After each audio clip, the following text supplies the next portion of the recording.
Welcome to Equimanagement's podcast, Disease du Jour, which is focused on equine research and current best practices. Disease du Jour is brought to you in 2020 by Merck Animal Health. I'm your host, Kim Brown, publisher of Equimanagement. Today's episode is about controlling estrus in performance mares, and our guest is Dr. Patrick McCue, a diplomate in the American College of Theriogenologists. Dr. McCue coordinates the Clinical Stallion, Broodmare, Foaling, and Embryo transfer services at the Equine Reproduction Laboratory at Colorado State University. Welcome, Dr. McCue. Happy to be here.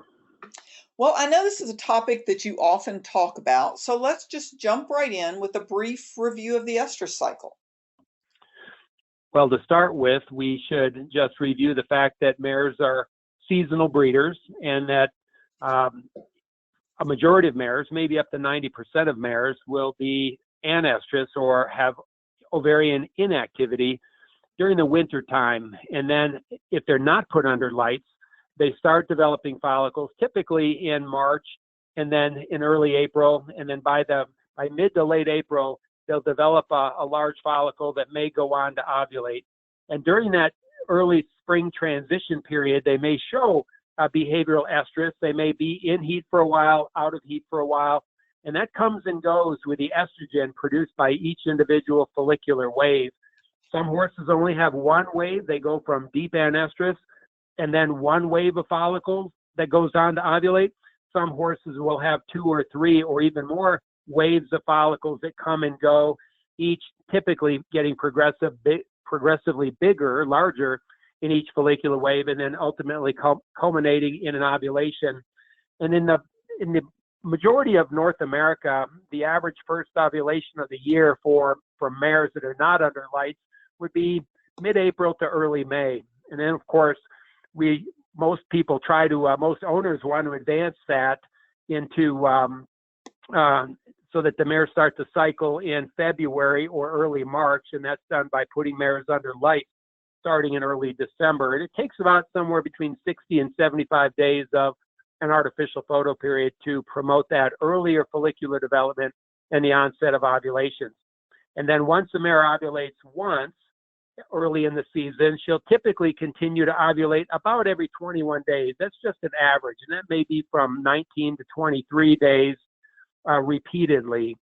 A majority of mares will be in heat for somewhere between 4 to 7 days, and after they ovulate, they'll be out of heat with a corpus luteum making progesterone will be out of heat for about 14 days or so, and that cycle is again repeated fairly routinely for a majority of mares.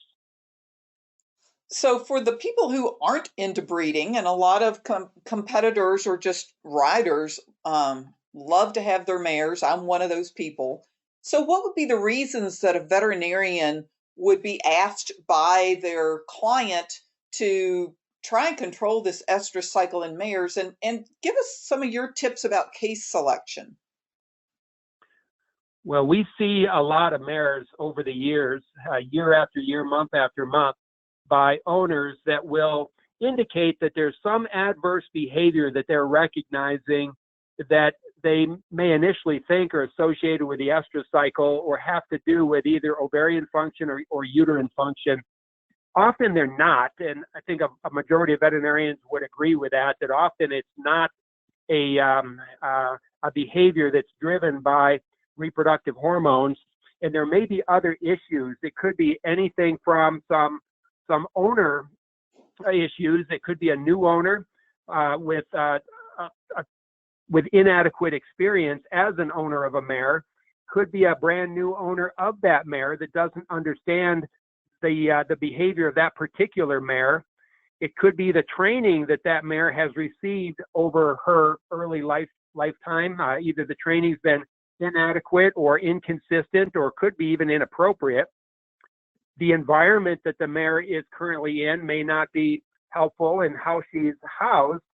She may be placed in an environment that is disruptive, and so that any of those things may lead a situation where a particular owner or trainer may not be getting along with the mare. So what often happens is will be contacted by an owner or trainer to evaluate a mare, to be asked, is this mare, the behavior that they're seeing, is it due to reproductive hormones or the stage of the cycle?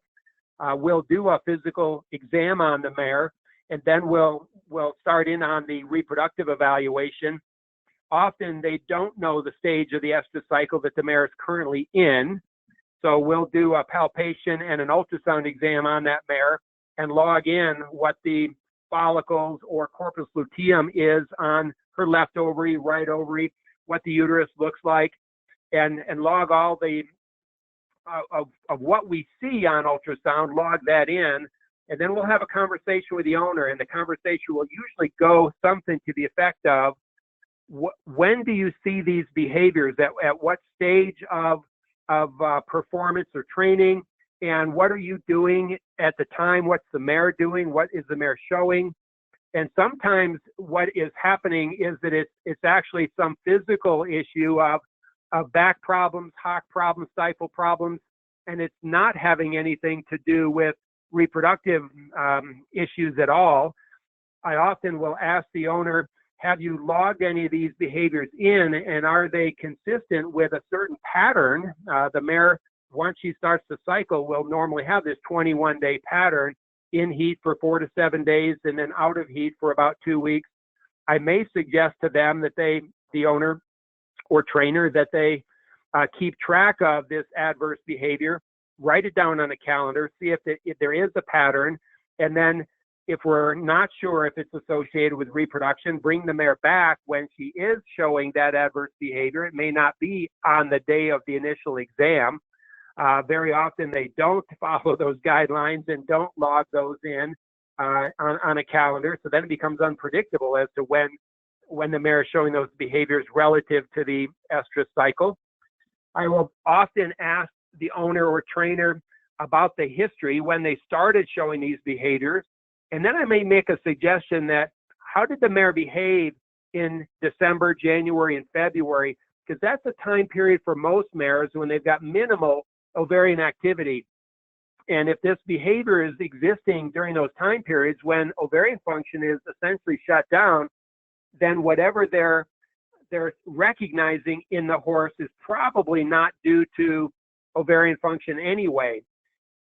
And so we then work our way through that to, again, trying to get the best history possible, how long they've owned the horse, again, what the behavior that they're challenged with, when does that show up?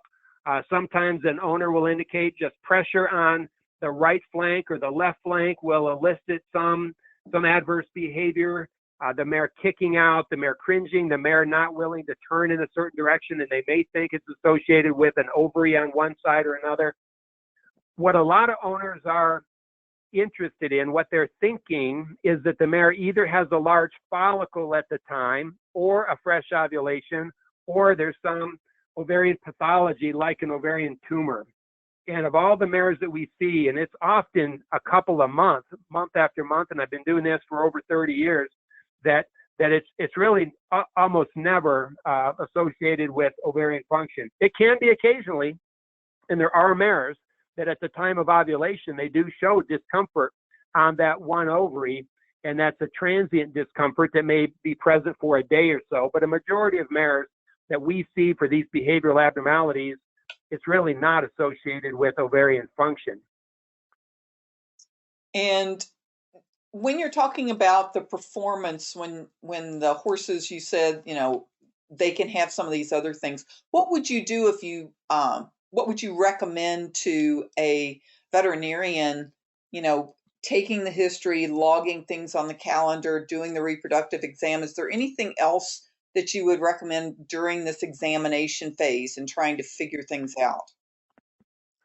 Right, and we'll obviously hold on to the treatment here for the next question that you'll probably be asking me. So one of the advantages that I have where I work is that I've got people that are that work with sport and performance horses, and I may suggest that they utilize one of those veterinarians and do a lameness exam and look for lameness issue or maybe back problems. So having a second set of eyes on these horses are often quite helpful. Well, that's a good tip there. So what kind of tips could you give to veterinarians when they're going to be discussing with horse owners and trainers about estrus suppression? If you do determine that this is a cause of problems with a performance mare, what can you help veterinarians in their discussions with these owners and trainers?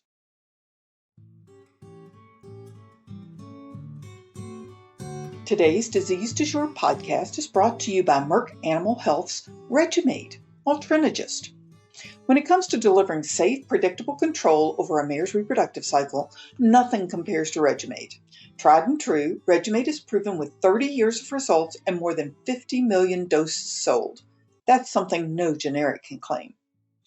Regimate is contraindicated for use in mares having a previous or current history of uterine inflammation. Review proper use and safe handling of Regimate. Avoid skin contact. Pregnant women or women who suspect they are pregnant should not handle this product. For complete safety information, read the label. It's a loaded question, and I'm going to repeat part of what I said in that a majority of times it's not associated with the mare's estrus cycle. Having said that, there are times when we will look at estrus suppression from a hormonal standpoint, just to see if it does have an effect, a behavioral effect on the mare that the owner perceives as positive. We're not necessarily trying to control the estrus cycle as much as just alter some of the behavior, and there may be a bit of a placebo effect here with some owners. So again, what I'll typically go back to is the stage of the cycle and what controls the cycle, and what controls the behavioral estrus is estrus is driven, the behavior is driven by estrogen that are made by developing follicles. And once a mare ovulates and progesterone rises, those behaviors generally go away. And so administering progesterone or a synthetic progestogen, it can be used and is very commonly used to control the estrus cycle of mares and block behavioral estrus, and that's been done for probably 40 years. And so there's a couple options for administration of hormones, but I'm going to go back to the fact that if the mare has those kind of behaviors when she's in deep anestrus, not cycling, addition of Altrinagist or some other hormone is unlikely to change it, at least not dramatically. But that's where we may start. I may suggest to an owner that they administer a test dose of Altrinagist, and there's a couple brand names of that. Regimate is one, and there's a couple generics, Ultrasin and Ovamed, that I may recommend that they do a short trial of that, somewhere between 2 to 4 weeks of that. And that would be done for just to see if the behavior changes during that time period. And that's given orally. It's given once a day orally. And if an owner is going to want to block some adverse behavior that are related to the estrus cycle, we generally recommend they start that 3 to 4 days prior to the event. So if it's a weekend event, then maybe start on Tuesday or Wednesday to get the Altrinagist on board and be able to suppress behavioral estrus before a Saturday or Sunday event. Now, that's probably the best place to start is a trial of Altrinagist. One, again, a brand name is Regimate. There have been other things tested. The hormone brand name in humans called Depo-Provera is medroxyprogesterone acetate. That's been tested in horses. It was used clinically for a number of years. It's a prohibited substance by the FEI, and now it's a prohibited substance by the U.S. Equestrian Federation as well. But that had been administered to horses. We did some research on that. We were funded to study that, the effect on suppression of estrus, and it had no biological effect. It was completely unable to block behavioral estrus. All the mares treated in that study with Regimate did have a blockage of behavioral estrus, and the Depo-Provera had no different effect than a saline placebo. Again, there's been some others as well. There's been some cattle implants used. The one brand name is Synovex, and that was popular for a while with horse owners in an attempt to be administering progesterone, natural progesterone in these little subcutaneous implants. We did a study on that as well and found that those implants did not have any biological effect in the mare. And so we don't recommend either the subcutaneous administration of Synovex pellets or the intramuscular administration of medroxyprogesterone, because neither of them are approved, and more importantly, neither of them work. Now, there will be some owners that will say, is there a recommendation to just remove the ovaries? And that would be a surgical technique, typically by a laparoscopy, to surgically remove the ovaries. The obvious comment with that is that the mare will have no potential for future reproduction if the ovaries are removed. But one of the things that is worrisome, even in a conversation with an owner about an ovarectomy, is if the behavior is not driven by ovarian function, ovarian hormones, that simply removing the ovaries will not change anything. That's where I go back to, what is the mare like in the winter when she has very limited ovarian function? And if we surgically remove ovaries, it will be very similar to what the behavior of the mare is when she has limited ovarian function in the middle of the winter, January, February type time period. So we don't, ovarectomy is not something that we bring up early on in these clinical situations. And I have, we have seen over the years different types of intrauterine devices that are supposed to help with this. What is your experience with those? There have been several. You are correct. Early on, there were some research studies with glass balls. Really, they're marbles, 35 millimeter marbles that were sterilized and placed in the uterus. There have been other studies with plastic balls filled with water, again, around 35 millimeters. And then more recently, some elliptical magnetic units have been put up in the uterus, again, all in an attempt to alter prostaglandin release by the endometrium, so that with an alteration in prostaglandin release, the mare may develop a persistent corpus luteum, and that prolonged or persistent corpus luteum will continue to make progesterone for a period of somewhere 50 to 75 days or more, and that would keep the mare out of heat if there's an elevation in progesterone. So it's the mare's natural own production, continuous production of progesterone for a prolonged period of time. The challenge with that is that the efficacy of treatment of stimulating formation of a persistent corpus luteum ranges somewhere between 40 and 70% or so. So it's not highly effective in all mares. It does last, a persistent corpus luteum, for a prolonged period of time, again, 50 to 70 days or more. But if an owner really wanted to be consistent and make sure that the mare was out of heat for a period of time, then daily oral administration of altrinogest is probably a more consistent way to do that than the intrauterine devices. One of the challenges of the marbles is that many veterinarians, including in our program, that we have seen uterine infections, either bacterial infections or fungal infections associated with a marble. We have seen mares continue to cycle. We've even seen pregnant mares with a marble inside.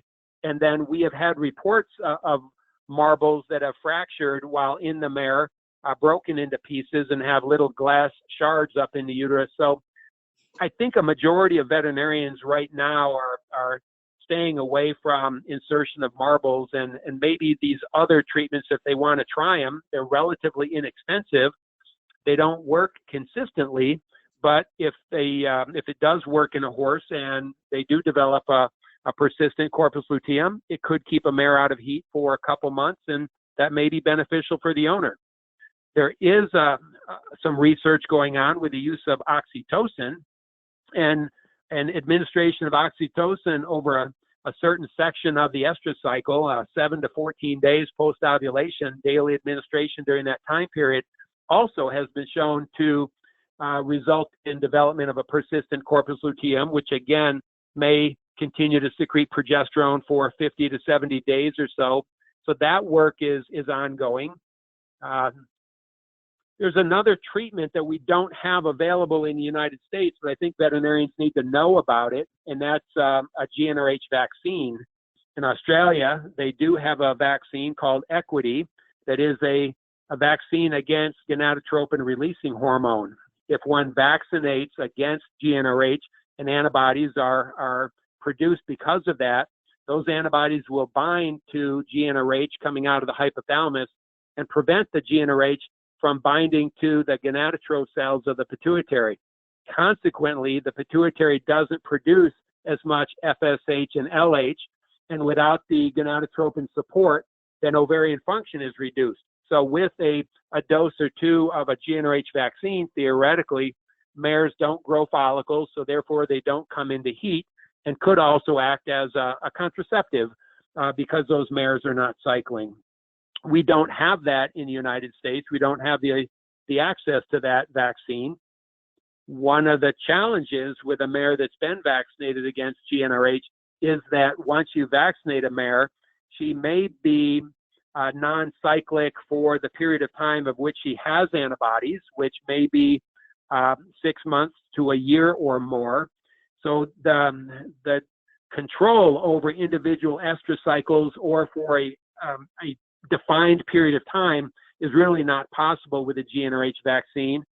Another challenge is if we do get that vaccine in the United States and mares are vaccinated at a young age in their performance career, and then an owner wants to breed them, it may be a while before that mare begins to cycle, and then we don't always have the ability to tell if a mare has received the vaccine. So there's some challenges with that. I do support the idea of having it available, but it'll be a challenge trying to combine that in a training program followed by reproduction. What everybody wants in an ideal treatment for estrus suppression is a protocol that's, number one, safe for the mare, number two, effective, number three, easy to administer. Then the last couple things, have it be reversible so that when an owner decides now it's time to breed the mare, that she will be able to cycle and that it's cost effective. So there's a lot of goals for an owner or trainer, and not all the treatments that are available fit each one of those categories. I've got one more note. One more thing I'd like to mention is that there are a variety of herbal supplements that have been used in horses and touted in horses as being effective in controlling the estrus cycle. And a lot of those, I would say most of them, have not been tested. They're not FDA approved, and they're certainly not accepted. They're in fact prohibited by the FEI. So one should be careful of using herbal supplements in mares, performance mares, for control the estrus cycle or suppression of estrus. And that was exactly the topic I was going to bring up, because I know that veterinarians love to hear owners come up with some generic bottle and say, look, I've got this, and I think this is going to take care of all the estrus problems I've been having with my mare.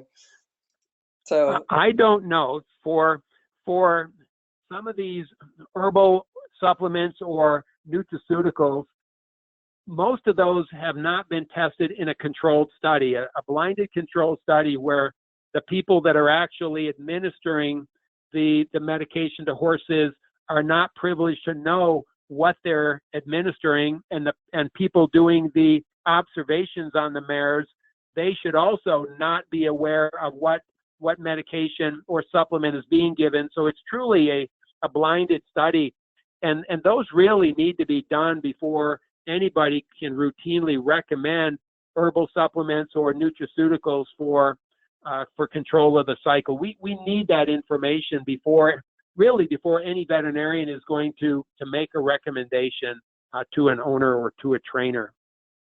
Well, that's very good advice. Is there anything else, Dr. McCue, that you would like to offer to our veterinary audience about controlling the reproduction cycle in performance mares? I guess I'd end with more or less where we started, and that's make sure that you take an adequate history of the horse, find out who has owned the horse previously, how long the current owner has had that horse. Now we're talking about mares, and then try to log in what the adverse behavior is, and when it's happening relative to the estrus cycle. If an owner knows, sometimes mares are blatantly obvious when they're in heat, and others are more silent heat where you really don't know their cycle, and then try to match up whatever the adverse behavior is to the cycle. So taking a behavior, detailed physical exam, and trying to do a reproductive exam to see if when the adverse behavior is occurring, is it related to ovarian function or uterine function? And again, a majority of times it's not.